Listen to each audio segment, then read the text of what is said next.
buang dari barokah. Yamhaqullahu riba wa yurbis shadaqat. Jadi al-mahqu itu artinya enggak berkah gitu. Walaupun banyak enggak berkah. Ya apa gunanya kalau banyak enggak berkah, itu apa gunanya? Ya. Yang kita tuju dalam kehidupan ini adalah keberkahan. Ya, dari setiap apa yang kita miliki, umur kita, waktu kita, kesehatan kita, keturunan kita, harta kita ingin semuanya berkah. Ya, barokah kata para ulama, ya, ziyadatun ni'mah, ya, nilai tambah dari nikmat existing yang kita terima dari Allah Subhanahu wa taala. Nikmat sehat pagi hari ini ternyata bisa kita manfaatkan sholat subuh berjamaah di masjid, duduk di majelis ini, berarti berkah. Ya, sementara banyak sekali di pagi hari ini yang masih tidur pulas karena begadang tadi malam. Ya, menunggu sesuatu yang tidak seharusnya ditunggu. Ya. Tetapi alhamdulillah kita bisa tetap hadir di sini. Ya, ini berkah berarti umur kita, kesehatan kita di pagi hari ini barokah. Ya. Waktu yang digunakan oleh setiap orang di pagi hari ini sama, porsinya sama. Tapi ada yang memakainya untuk ke masjid, ada yang memakainya untuk tidur, ada yang memakainya untuk ngobrol mungkin. Ketika kita manfaatkan dalam rangka ketaatan kepada Allah, berarti waktu kita, kesehatan kita barokah. Kendaraan yang kita miliki itu berkah juga karena kita pakai untuk ke masjid. Subhanallah ya. Jadi itulah yang dinamakan barokah ya, ketika apa yang kita miliki bisa kita manfaatkan dalam rangka ketaatan kepada Allah Subhanahu wa taala. Ya, para ulama mengatakan innamal barakatu fi taatillah. Keberkahan itu hanya ada dalam hal ketaatan kepada Allah. Kalau bukan konteks ketaatan itu bukan berkah namanya. Ya. Korupsi itu enggak berkah walaupun untuk bangun masjid gitu. Enggak berkah. Keberkahan hanya ada dalam konteks taatillah, ketaatan kepada Allah Subhanahu wa taala, ya. Jadi dalam pemahaman kita dengan demikian, penambahan itu adalah penambahan manfaat untuk diri kita di dunia dan akhirat. Dari apa yang Allah anugerahkan kepada kita semua, belum tentu bentuknya itu harta, belum tentu, ya. Kesehatan itu adalah nikmat Allah yang paling besar mungkin ya, yang kita rasakan ya. Kita lihatlah saudara kita mungkin ya, keluarga kita ya, atau tetangga kita yang pagi ini tidak bisa ke masjid karena sakit. Itu ya, kita bisa banding, kita bisa renungkan ya, alhamdulillah kita masih bisa berjalan ya, normal lagi jalannya. Ya, sementara ada teman-teman kita, saudara-saudara kita, ya, tetangga-tetangga kita yang sekarang ini nggak bisa berjalan lagi, dia harus pakai kursi roda. Dulu bareng-bareng dengan kita main bola, dulu bareng-bareng dengan kita main badminton. Ya, tapi sekarang dia nggak bisa ngapa-ngapain lagi. Tapi sekarang pagi ini kita bisa ke masjid. Berarti barokah insya Allah. Ya, bukan berarti yang Allah tentukan sakit itu tidak berkah, belum tentu. Ya. Justru bisa jadi dengan cara itulah Allah Subhanahu wa taala memberikan keberkahan kepada dirinya dengan pengurangan dosa dan kesalahan yang pernah dilakukan di masa lalu. Ya, supaya tidak dibawa-bawa ke akhirat nanti, ya. Allah gugurkan di dunia dengan cara apa? Dengan cara menurunkan penyakit. Ya, tapi kita tidak bercita-cita seperti itu ya. Kita inginnya sehat walafiat terus ya. Pengguguran dosa itu kita inginkan dari cara yang lain lah ya. Dari cara yang lain, bukan dengan cara-cara yang tidak menyamankan diri kita. Jadi ayat 275 sampai 280 membahas tentang riba dan bahayanya. Lalu di ayat 281 yang akan kita bahas pagi hari ini, Allah mengingatkan hamba-hambanya tentang kondisi di hari akhirat yang pasti akan dihadapi. Ya. Artinya Allah sudah menawarkan kebaikan dibandingkan dengan hal yang buruk. Nah, sekarang silahkan pilih. Ya, kita dipersilahkan untuk memilihnya, mau memilih yang ini atau yang ini. Terserah. Yang penting ada akhirat. Hati-hati.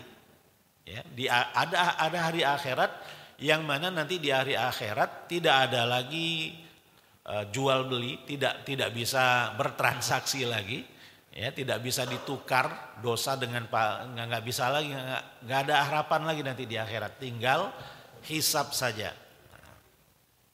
Ini topik yang kita hadapi di akhir surat Al-Baqarah. Nah, setelah ayat 281 ini kita dapatkan ayat yang terpanjang di dalam Al-Quran.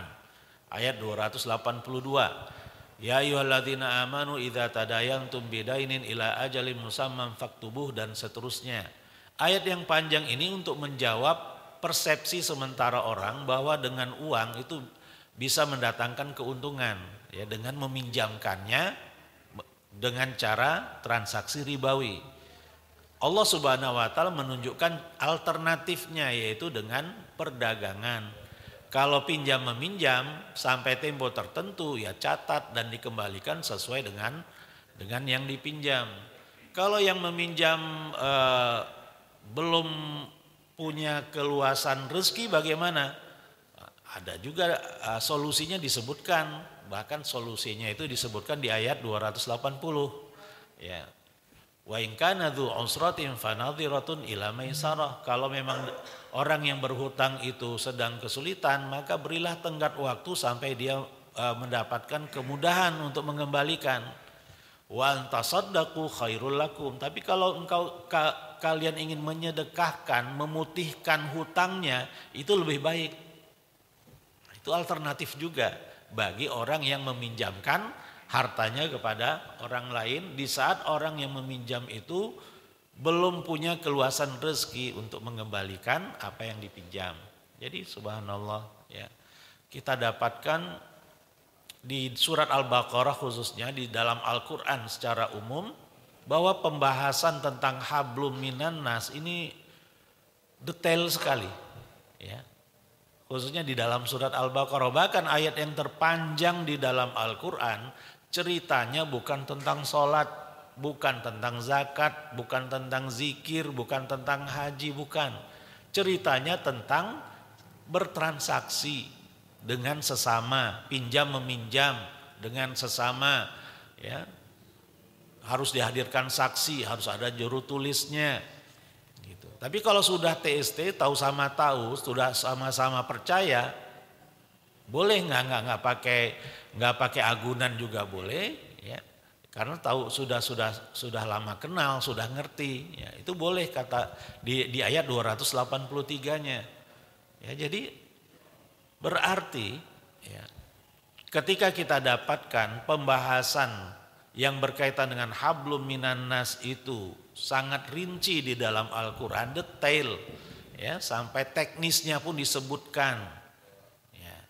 Ketika pinjam meminjam harus ditetapkan waktunya, tenggat waktunya atau temponya sampai kapan dia meminjam, kemudian dicatat, ya, dia meminjam tanggal berapa, kemudian berjanji akan mengembalikannya tanggal berapa, dicatat. Kemudian harus ada 2 orang saksi yang menyaksikan transaksi itu. Jadi detail sekali. Ya. Berbeda dengan hablum minallah di dalam Al-Quran, ketika Allah Subhanahu wa taala mengulas tentang sholat, hanya perintah globalnya saja, aqimus sholah, tegakkanlah oleh kalian akan sholat itu. Tentang teknis sholatnya nggak ada di dalam Al-Quran, kan? Ya. Sholat subuh 2 rakaat itu nggak ada di dalam Al-Quran. 1 hari 5 waktu secara spesifik itu nggak ada di dalam Al-Quran, secara global saja. Jadi ketika Allah Subhanahu wa taala bercerita tentang hablum minallah di dalam Al-Quran, kesannya global saja, rinciannya ada di dalam hadis, ya. Tetapi ketika Allah bercerita tentang hablum minan nas, ya, misalnya tentang pinjam meminjam ini, ya, kemudian tentang infak, tentang riba, kemudian di surat An-Nisa tentang waris, ya, sampai angka setengah, 1/4, 1/8, 1/3, 1/6, 2/3 itu muncul, angka itu muncul di dalam ayat Al-Quran. Ya. Suami dapat segini, istri dapat segini, kalau punya anak dapat segini, kalau nggak punya anak dapat segini, itu disebutkan dalam Al-Quran angka-angkanya. Apa ibrah yang bisa kita ambil dari fakta ini? Wallahu alam, ibrahnya adalah bahwa hak manusia itu lebih berat kita untuk menjaganya. Tanggung jawabnya itu lebih berat dibanding hablum minallah. Ya, tantangan kita ketika berhablum minan nas itu lebih berat dibanding tantangan kita ketika berhablum minallah. Kalau ada yang kurang-kurang ketika kita sholat, ketika dalam hal zakat kita, dalam hal puasa kita bisa istighfar dan taubat kepada Allah Subhanahu wa taala dan memperbaiki diri dengan memperbaiki sholat kita, puasa kita dan seterusnya. Tapi kalau kita punya kesalahan kepada sesama manusia, nggak bisa diselesaikan hanya dengan istighfar atau taubat, nggak bisa. Itu mungkin diantara ibrah yang bisa kita simpulkan ketika Allah Subhanahu wa taala bercerita detail kalau itu berkaitan dengan hablum minan nas, detail. Ya. Baik. Urutan ayat dan surat di dalam Al-Qur'an hukumnya tauqifi dari kata waqaf. Waqaf artinya berhenti. Ya, artinya kita cukupkan apa yang ada di dalam Al-Quran, itulah urutannya. Gitu. Urutan ayat dan surat di dalam Al-Quran Allah sendiri yang mengaturnya. Itu bukan ijtihad Rasulullah SAW, bukan. Ya. Allah lah yang sudah langsung menyusunnya dari surat Al-Fatihah, Al-Baqarah, Al-Imran, An-Nisa, Al-Maidah dan seterusnya sampai An-Nas. Urutan itu sumbernya dari Allah. Persis seperti yang termaktub di Lauhul Mahfud, seperti itulah. Surat Al-Fatihah ayat 1 sampai 7 seperti itulah urutannya. Ya. Gak lebih dan gak kurang. Ya.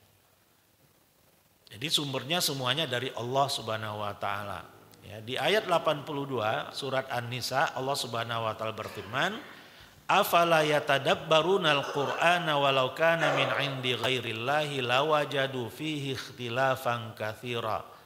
Apakah mereka tidak mau mentadaburi Al-Qur'an? Dan kalaulah Al-Qur'an itu bersumber dari selain Allah, pastilah mereka akan mendapatkan kontradiksi yang banyak di dalamnya.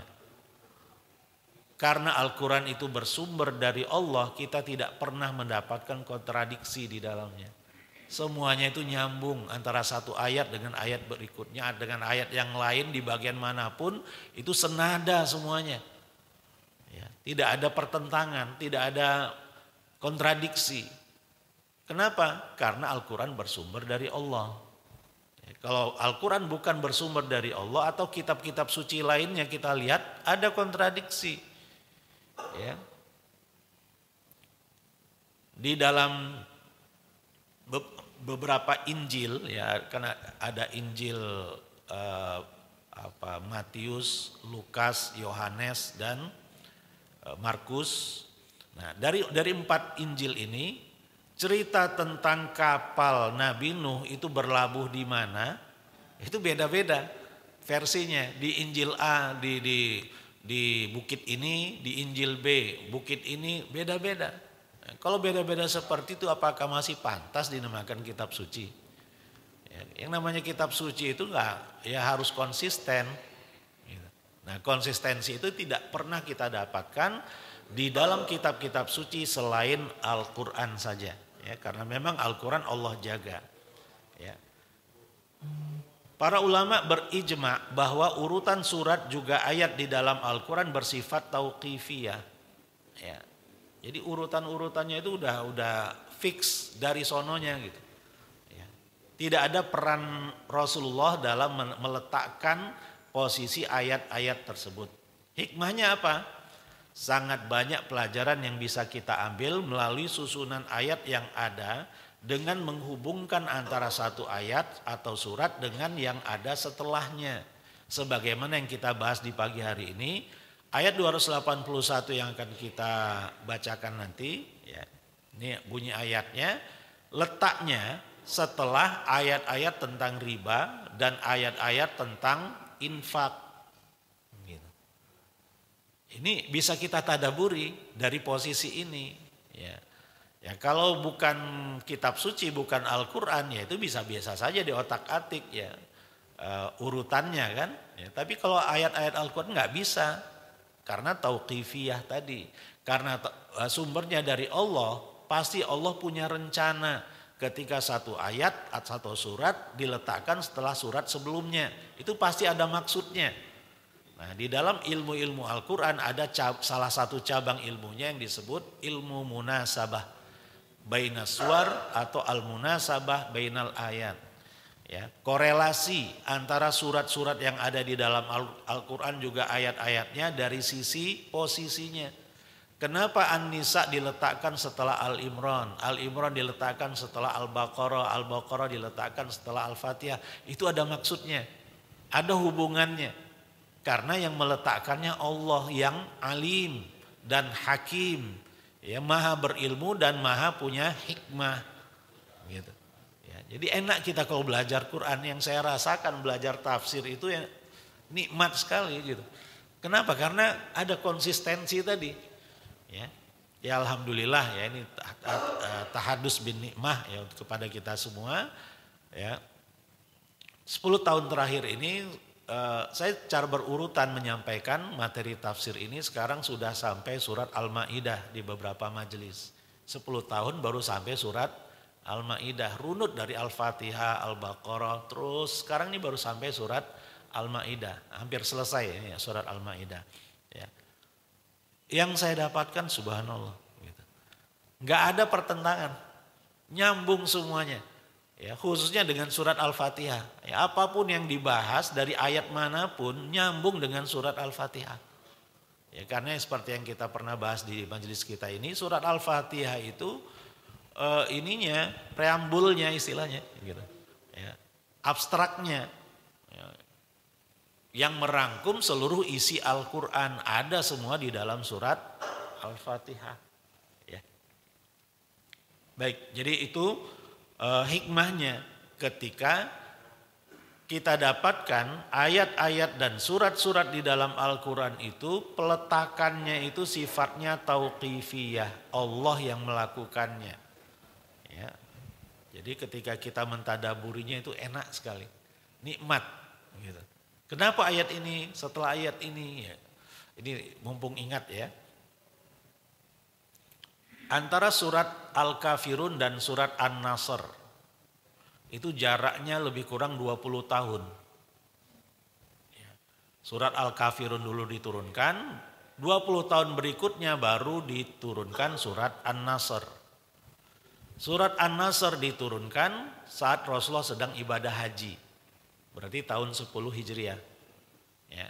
Sedangkan surat Al-Kafirun diturunkan lebih kurang tahun ketiga kenabian lah, ya, saat orang-orang Quraisy kelabakan menghadapi dakwah Rasulullah sehingga mereka menawarkan kepada Rasulullah mau harta, mau tahta, mau wanita, ya, mereka siapkan asalkan Rasulullah mau meninggalkan dakwahnya. Ternyata Rasulullah nggak mau meninggalkan dakwahnya. Nah, kemudian ada tawaran lagi, ya sudah kalau begitu saya sembah Tuhanmu hari ini dan besok dan hari ini kamu menyembah Tuhan saya. Gitu. Jadi gantian gitu. Ya. Maka Allah turunkanlah surat Al-Kafirun. Qul ya ayyuhal kafirun la a'budu ma ta'budun dan seterusnya. Ya. Ya, singkat ceritanya Rasulullah pun terusir dari kota Mekah, hijrah ke Madinah. Ya. 20 tahun berikutnya Allah turunkan surat An-Nasr. An-Nasr artinya kemenangan. Ya. Dan pada saat itulah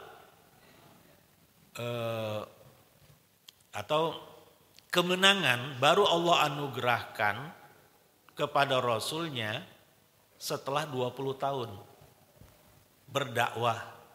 Gitu. Ya.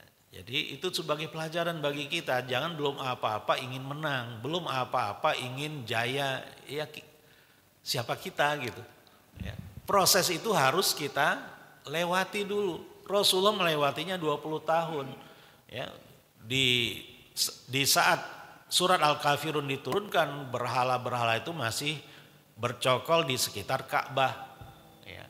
Ketika Allah turunkan surat An-Nasr, berhala itu sudah selesai dibasmi di tahun ke-8 Hijriah, ya, saat penaklukan kota Mekah. Surat An-Nasr diturunkan 2 tahun berikutnya, ya, di tahun ke-10 Hijriah. Jadi artinya kita jangan isti'jal, ya, jangan terburu-buru untuk mendapatkan hasil dari dakwah itu. Karena Rasulullah SAW sendiri menunggu kemenangan itu setelah 20 tahun. Padahal beliau Rasul yang dikuatkan dengan mukjizat. Ya, kita nggak punya mukjizat. Ya, yang kita miliki adalah Al-Quran dan Sunnah yang dijamin oleh Rasulullah SAW. Kalau keduanya kita pegang teguh, kita tidak akan sesat selamanya. Kita akan istiqomah. Ya, kalau hidup kita diatur dengan Al-Quran dan As-Sunnah. A'udzubillahi minasyaitonirrajim. Wattaqu yawman turja'una fihi ilallah thumma tuwaffa kullu nafsin ma kasabat wa hum la yuzlamun. Dan peliharalah dirimu dari azab yang terjadi pada hari yang pada waktu itu kalian semua dikembalikan kepada Allah. Kemudian masing-masing diri diberi balasan yang sempurna terhadap apa yang telah dikerjakannya. Sedang mereka sedikit pun tidak dianiaya atau tidak dirugikan. Jadi setelah pembahasan infak, pembahasan riba, Allah mewanti-wanti. Wattaqu yauman turja'una fihi ilallah. Ya, hati-hati kalian akan suatu hari di mana di hari itu kalian semua akan dikembalikan kepada Allah. Dan di hari itu setiap diri akan dipenuhi hasil perbuatannya selama di dunia. Kalau baik dia akan mendapatkan kebaikan, kalau buruk dia akan mendapatkan azab. Nah, jadi hati-hati, ini wanti-wanti dari Allah Subhanahu wa taala kepada kita-kita yang masih hidup. Ya, wattaqu yauman turja'una fihi ilallah. Ya. Ya, para ulama-ulama sholihin, ya, kalau baca ayat ini langsung mereka sesenggukan. Karena dalamnya tadabbur mereka, walaupun ayat ini pendek, mereka berkali-kali sampai ada yang membacanya 20 kali dalam sholat malamnya. Diulang lagi, selesai diulang lagi, sampai 20 kali diulang. Ya. Karena memang sangat meresapi isi dan maksud dari ayat ini. Apa maksud dari ayat ini?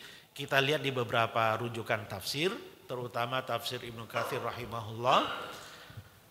Beliau mengatakan selanjutnya Allah Subhanahu wa taala menasihati dan mengingatkan hamba-hambanya akan kefanaan dunia dan musnahnya semua harta kekayaan dan segala yang ada di muka bumi. Untuk kemudian datang alam akhirat dan semua makhluk kembali kepadanya. Dan Allah Subhanahu wa taala menghisap semua yang pernah mereka lakukan serta memberikan pahala sesuai dengan perbuatan mereka yang baik maupun yang buruk. Dan mengingatkan mereka akan siksaannya. Ada yang meriwayatkan bahwa ayat ini merupakan ayat Quran yang terakhir turun. Di antaranya Ibnu Abbas radhiyallahu anhuma, Sa'id bin Jubair rahimahullah dan yang lainnya. Rasulullah SAW masih sempat hidup selama 9 hari setelah turunnya ayat ini.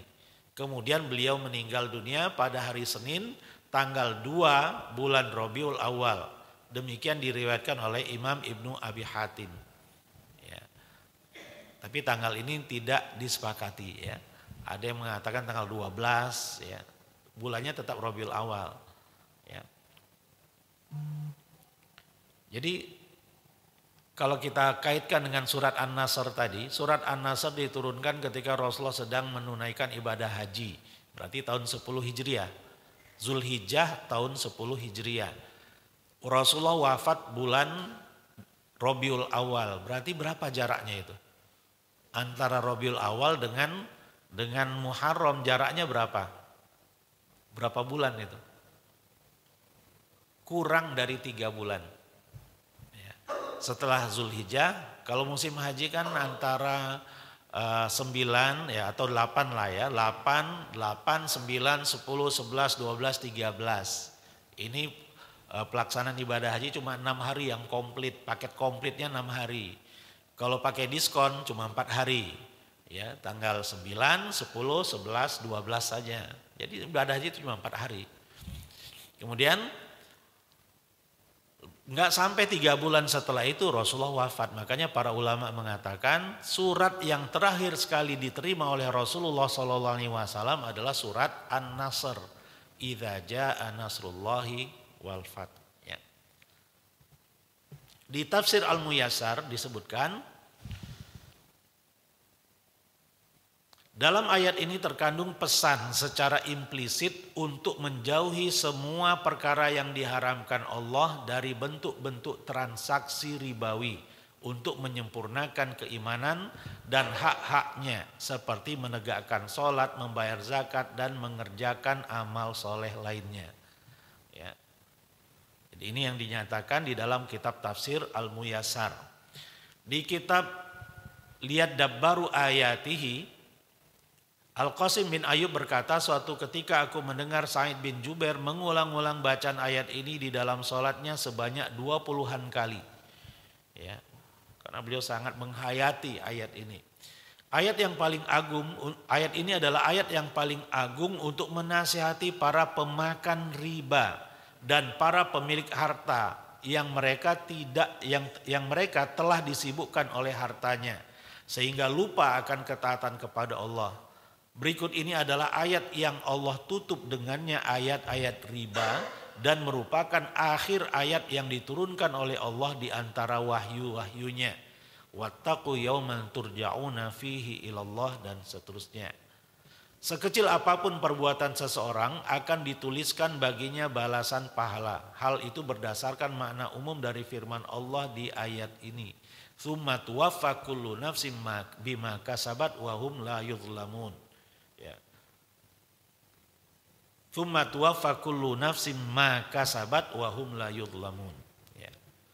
Di tafsir As-Sa'di, ya, beliau mengatakan apabila pemilik piutang itu sedekah maka kepadanya dengan memaafkan hutang itu semua atau sebagiannya, ini ayat 280, maka itu lebih baik baginya dan akan mudah bagi seorang hamba untuk konsisten terhadap perkara-perkara syariat dan menjauhi praktek riba. Artinya kalau seseorang itu rajin sedekah, untuk menjauhi praktek riba itu lebih gampang. Apalagi kalau seseorang itu suka membantu orang lain dengan meminjamkan dananya kepada orang lain, dan ketika mendapatkan orang lain itu kesulitan untuk mengembalikannya dan dia mampu untuk memberi tenggat waktu yang lebih atau malah memaafkan hutangnya, nah orang yang seperti itu lebih mampu lagi untuk meninggalkan transaksi ribawi. Ya. Serta berbuat kebaikan kepada orang yang sedang sulit. Semua itu karena pengetahuannya bahwa suatu hari nanti dirinya akan kembali kepada Allah dan akan dipenuhi baginya amalnya tersebut. Dan Allah tidak akan menganiaya dirinya sedikit pun. Artinya ketika kita benar-benar yakin akan peristiwa akhirat, itulah yang akan membimbing diri kita untuk waspada dalam bersikap, dalam beramal, dalam berbuat, enggak sembarangan ya, dalam melakukan apapun di dalam kehidupan dunia ini, karena ada akhirat. Di akhirat tsumma tuwaffa kullu nafsin ma kasabat wa hum la yuzlamun, ya. Semua perbuatan itu akan dibalas nanti di akhirat. Itu yang terngiang-ngiang pada diri seorang mukmin ketika dia ingin macam-macam. Pikiran itulah, ingatan itulah yang akan mencegahnya dari berbuat maksiat. Berarti iman ya kepada akhirat atau secara umum rukun iman harus berpengaruh kepada karakter seorang mukmin. Bukan hanya sekedar hafalan. Rukun iman ada 6. Yang pertama percaya kepada Allah. Itu perlu ya, tetapi melaksanakan konsekuensi dari rukun iman itu lebih penting lagi. Gitu. Itu yang Allah kehendaki dari kita semua. Ya, ketika Allah ceritakan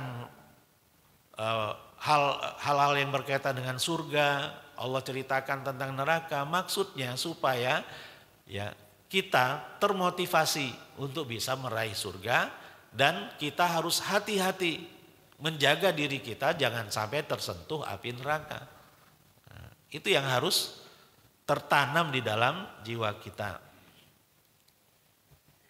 Kedudukan iman kepada akhirat, keimanan yang ada di dalam dada kita adalah modal utama, khususnya bagi seorang muslim untuk giat melaksanakan perintah Allah Subhanahu wa taala dan menghindari larangannya. Ya ayyuhalladzina amanu ittaqullaha haqqa tuqatih. Wahai orang-orang yang beriman, bertakwalah kalian kepada Allah sebenar-benar takwa. Ya, artinya dengan keimanan yang ada di dalam dada kita, kita mampu untuk bertakwa. Takwa artinya melaksanakan perintah Allah dan meninggalkan larangannya. Backup di dalam diri kita untuk bisa menunaikannya adalah iman, kekuatan iman. Gitu. Ya. Seorang mukmin adalah seorang yang visioner.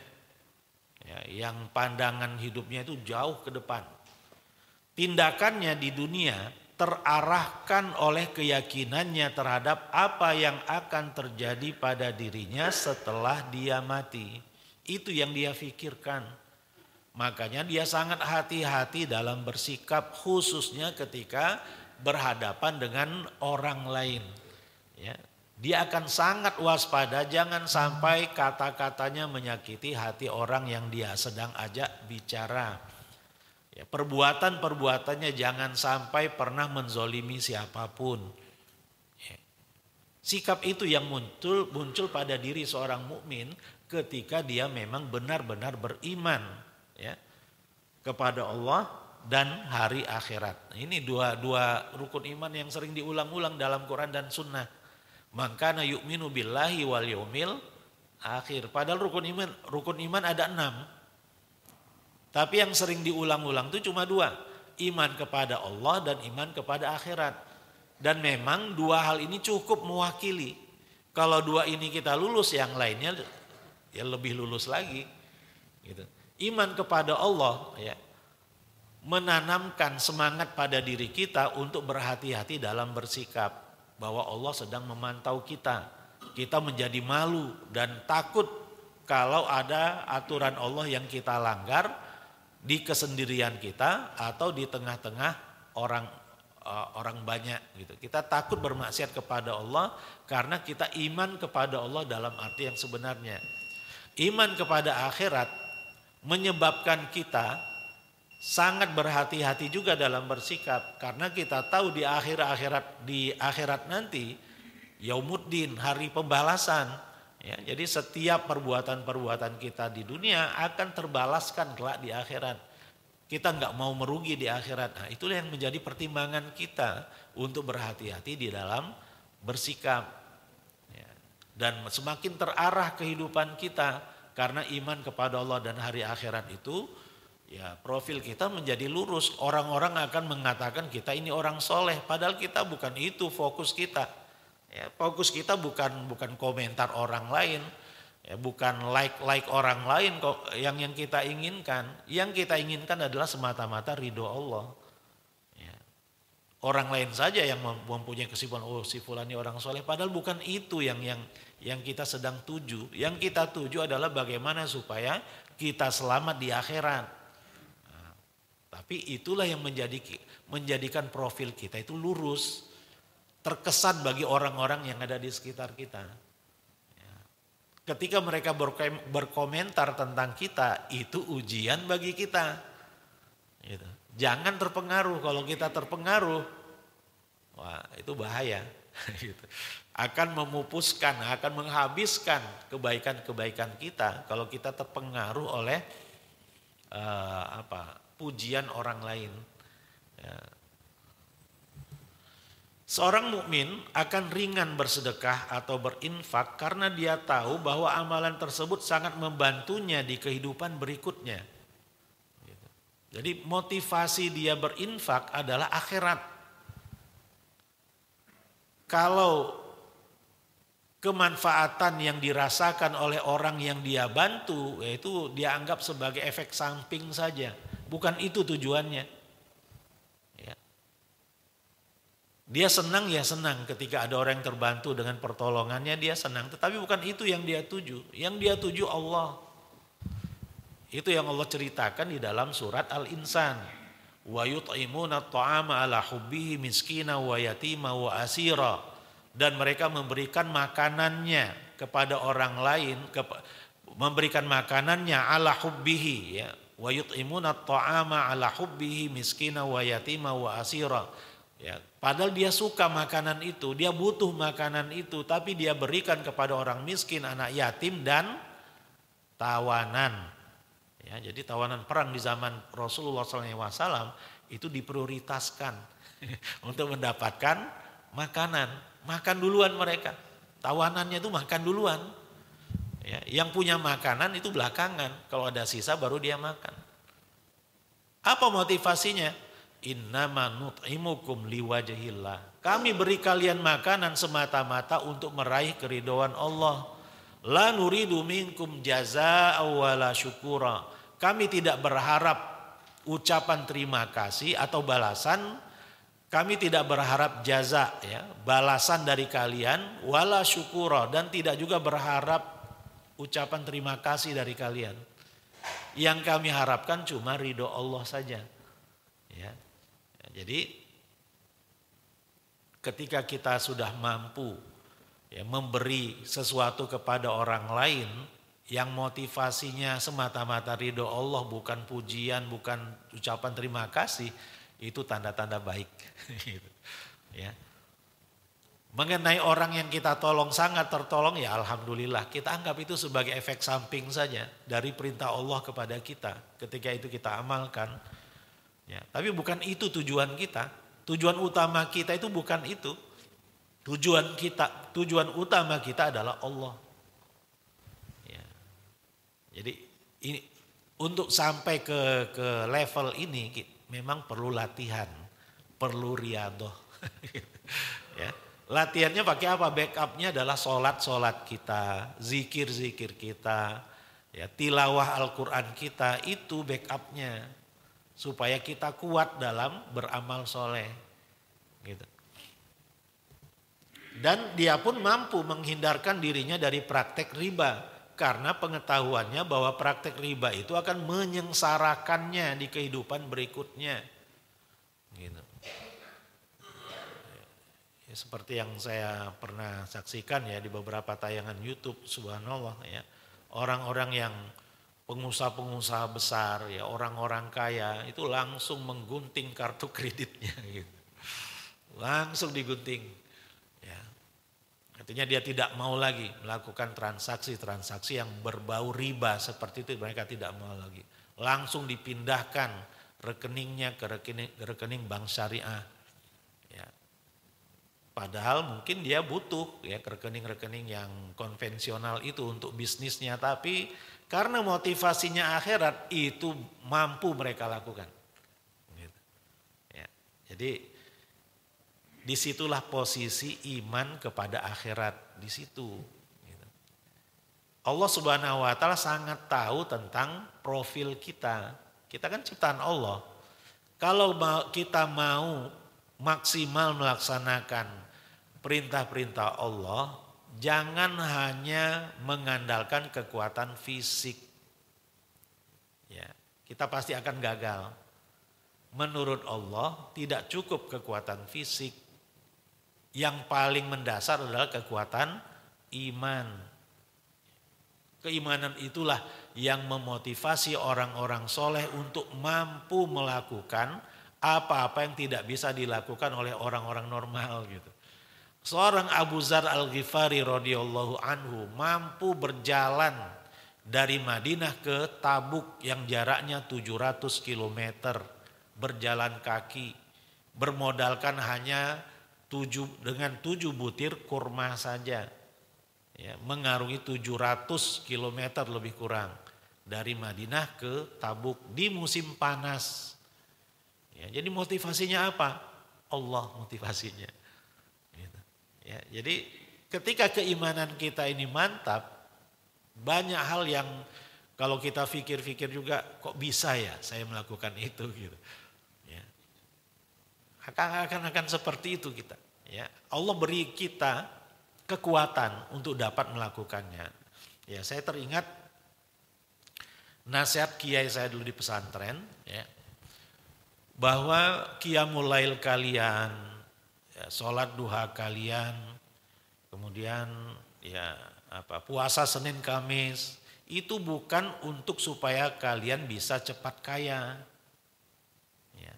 Tapi itu semua kalian amalkan supaya kalian punya kekuatan menghadapi berbagai macam rintangan nanti di dalam kehidupan di masyarakat. Itulah yang akan membackup kalian ketika kalian menjadi kaya, ketika kalian menjadi miskin, kalian bisa bersikap dengan seharusnya. Ketika menjadi kaya, apa sikap yang harus diambil? Ketika kalian tidak kaya, bagaimana sikap kalian? Itu kekuatan itulah yang kalian akan dapatkan dari sholat duha kalian, qiyamul lail, bukan untuk menjadi kaya. Nah, jadi itu yang terngiang-ngiang di saya gitu ya. Nah, jadi itu perlu kita terapkan. Nah, masalah sholat duha nggak ada hubungannya dengan kekayaan. Ya. Mana dalilnya? Bahwa sholat duha supaya kaya itu dalilnya apa? Enggak ada. Bagaimana dengan doa sholat duha? Allahumma inna duha duhaka wal baha ba'uka wal jamal jamu dan seterusnya. Allahumma in kana rizqi fis sama'i fa anzilhu wa in kana fil ardi fa akhriju dan seterusnya.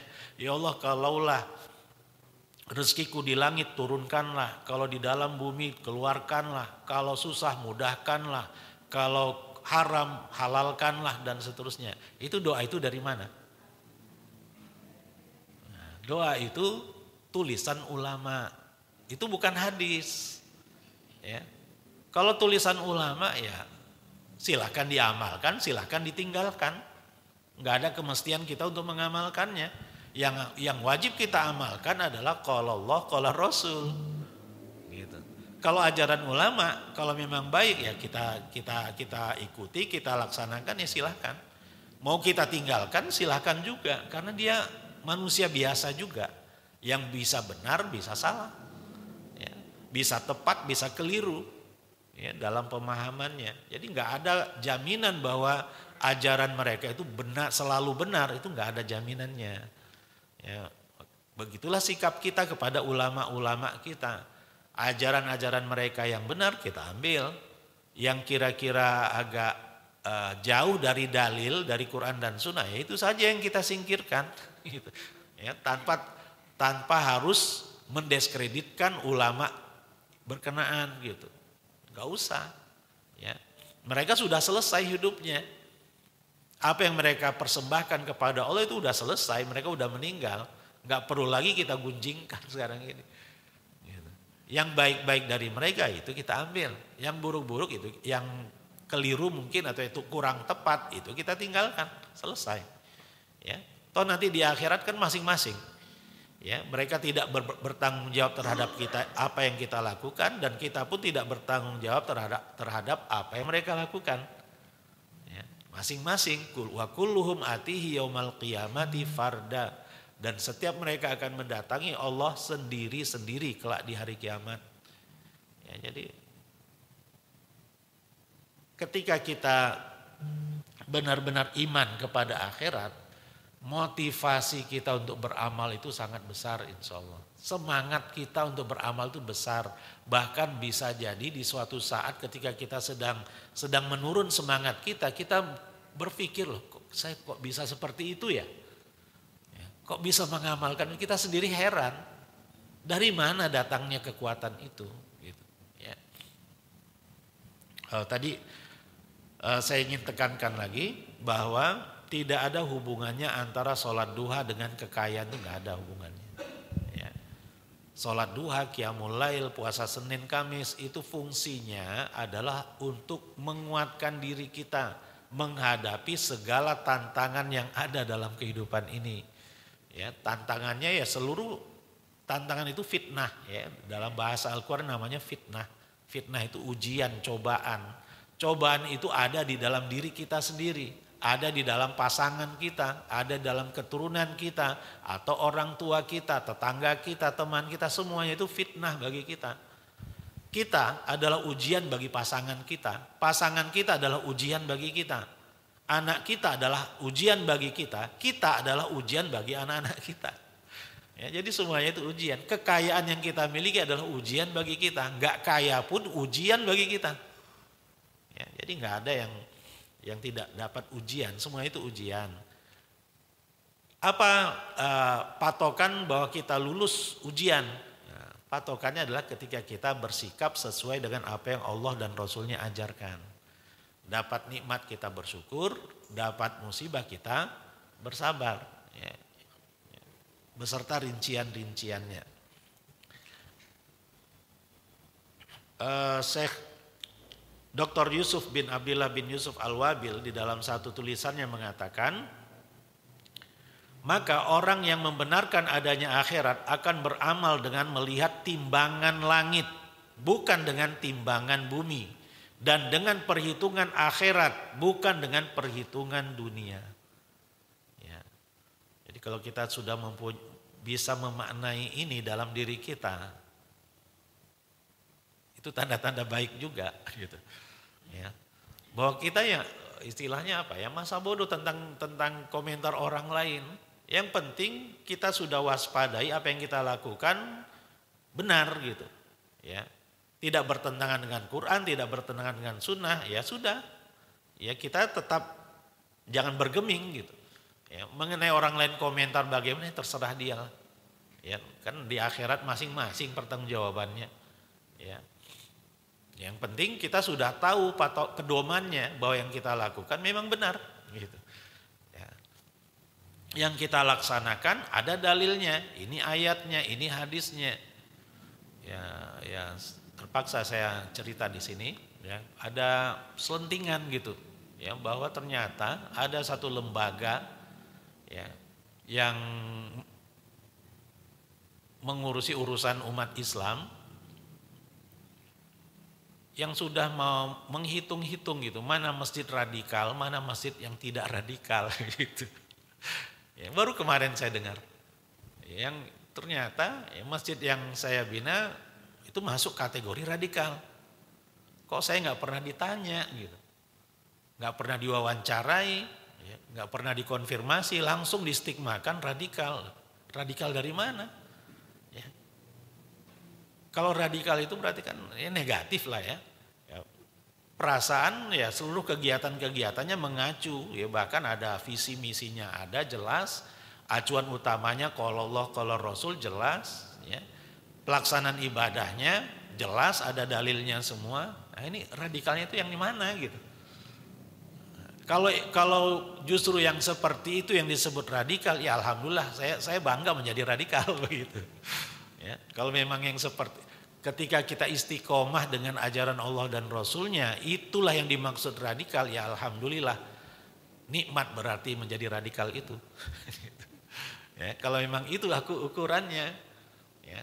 Jadi kita jangan terlalu terpengaruh dengan komentar-komentar orang terhadap kita. Yang penting kitanya sudah tahu bahwa tindakan ini tidak bertentangan dengan Quran dan Sunnah. Ya sudah langsung lanjut gitu. Ya. Mengenai komentar-komentar ya siapapun bisa berkomentar. Ya kita harus punya prinsip. Ya jangan sampai seperti cerita, ada yang bilang nih cerita Luqman Al-Hakim. Ya, wallahu alam ya. Ketika dia berjalan bersama anaknya membawa keledai, ya, keledainya digiring, bapak dan anak ini berjalan di samping keledainya, berpapasan dengan seseorang. Kalian bawa keledai, tapi nggak dinaiki, mubazir amat. Ya. Akhirnya Luqman Al-Hakim pun naik ke atas keledainya, digiring oleh anaknya, berpapasan dengan orang lain. Ini bapak nggak kasihan kepada anaknya. Seharusnya anaknya yang disuruh naik keledai, dia yang berjalan menuntun keledai. Akhirnya Luqman Hakim turun, anaknya naik. berpapasan dengan orang lain. Ini anak nggak tahu kesopanan ini. Bapaknya disuruh jalan, dia enak-enakan naik keledai. Jadi kalau hidup itu nggak punya prinsip, bingung kita. Ya, kalau terlalu memperhatikan komentar-komentar, bingung kita.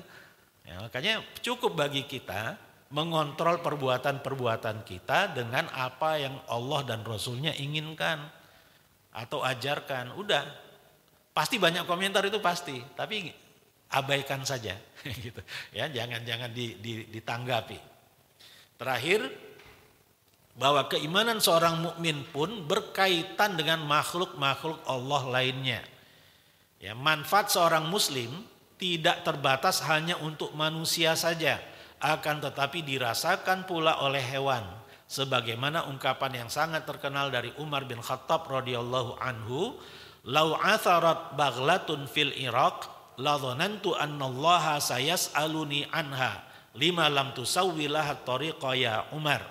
Seandainya ada seekor keledai terjatuh di Irak, terperosok lubang di Irak, padahal Umar di Madinah. Ya. Aku yakin bahwa Allah akan bertanya kepadaku di hari kiamat tentangnya. Kenapa engkau tidak membuatkan jalan yang baik untuknya, wahai Umar? Itu yang difikirkan oleh Umar ketika beliau diamanahkan untuk menjadi pemimpin umat Islam. Yang beliau pikirkan bukan hanya manusia-manusianya saja, ya, sampai keledai-keledainya pun, kambing-kambingnya pun difikirkan oleh Umar. Jangan sampai hewan-hewan yang ada itu susah untuk mendapatkan air minum. Jangan sampai jalanan yang dilalui oleh keledai itu berlubang. Gitu. Kalau ada yang terperosok, Umar merasa sangat bertanggung jawab kelak di akhirat. Di kita sekarang berapa banyak orang yang celaka karena jalan yang berlubang, gitu. Ya, jalan tol tapi berlubang, itu kan aneh. Ya, kita sudahlah bayar, namanya juga jalan tol, seharusnya kan bebas hambatan. Ini banyak lubangnya, nggak kunjung diperbaiki, nggak kunjung ditambal. Itu yang punya tol itu. Ya, yang mengambil keuntungan dari tol itu atau yang mengatur urusan tol itu dari tingkat bawah sampai tingkat atas akan bertanggung jawab kelak, ya, di akhirat. Kalau ada yang celaka gara-gara lubang itu, ya, itulah tanggung jawab seorang pemimpin, setiap pemimpin. Bagi seorang mukmin yang menjadi pemimpin, itu yang dia pertimbangkan. Makanya kita sangat merindukan pemimpin yang beriman, gitu, ya. Bukan hanya sekedar muslim, tapi mukmin. Beda muslim dengan mukmin. Muslim itu level bawah, level pemula itu muslim. Kalau keislaman seorang muslim itu baik, ukurannya 5 rukun Islam, di mana rukun Islam ini berdampak pada karakternya, naik peringkatnya ke mukmin. Setiap mukmin pasti muslim, tapi muslim belum tentu mukmin. Ya. Qalatil a'rabu amanna qul lam tu'minu walakin qulu aslamna walakin walam yadkhil imanu fi qulubikum. Katakan wahai Muhammad kepada orang-orang A'rab, orang-orang Arab pedalaman yang baru masuk Islam, qalatil A'rab, orang-orang A'rab mengatakan kami sudah beriman. Katakan wahai Muhammad kepada mereka, lam tu'minu, kalian belum beriman. Walakin qulu aslamna, akan tetapi katakanlah kami sudah Islam. Berarti iman dengan Islam itu beda. Nah, yang kita rindukan adalah pemimpin-pemimpin yang beriman. Bukan hanya manusianya saja, rakyatnya saja dalam bentuk manusia saja yang dia pikirkan, rakyatnya dari makhluk-makhluk yang lain pun ikut dia pikirkan kemaslahatannya. Gitu. Alhamdulillah. Ya, jadi kesimpulannya, ketika Allah sudah berbicara tentang infak dan fadilatnya, kemudian berbicara tentang riba dan bahayanya, Allah Subhanahu wa taala kemudian lanjutkan dengan mengingatkan kita bahwa nanti ada suatu hari di mana di hari itu kita tidak bisa ngapa-ngapain lagi, tinggal menunggu pertanggungjawaban terhadap apa yang kita lakukan di dunia. Hati-hati, kalian mau berinfak silahkan, masih berani melakukan transaksi ribawi silahkan. Tapi ingat nanti ada akhirat. Ya. Di akhirat setiap jiwa akan disempurnakan seluruh dampak dari perbuatan-perbuatannya di dunia. Nah, bagi orang-orang yang beriman, mereka akan mempertimbangkan perbuatan-perbuatannya di dunia. Gitu. Wallahu a'lam bishawab. Ini saja yang bisa saya sampaikan. Mohon maaf atas segala kekurangan. In ahsantu faminallah wa in asa'tu faminni wa minasyaitan. Saya kembalikan kepada pembawa acara.